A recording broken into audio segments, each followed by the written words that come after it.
খাওয়ার জন্য সব আমরা বসে রয়েছি। এই যে সিট পাই না পরেই সিট পাইছি।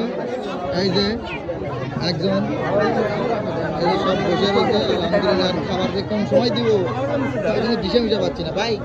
এই যে ভালো ভালো হ্যাঁ ভাই এখন তো গমই সারা না, তুমি তো আসতে পেরেছি। তাই সেই খাবো নি, তাই সেই খাবো।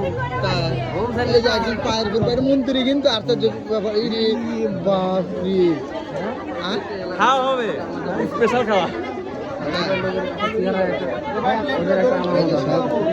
একজন সামচল বসে আছে, তাদেরকে একটা প্লেট পাওয়া যাবে। আর খিদার মনে ভাব কিরকম, এভাবে বসে দাওয়া করে জীবনের প্রথম ক্ষুধা লাগছে। ক্ষুদা লাগছে মানে একদম অস্থির অবস্থা। এটা আর কি খবর? কালকে খাওয়া দাওয়া আজকে যেটা আমার মেয়ের হলো চাচা, আমার শ্বশুর চাচা শ্বশুর।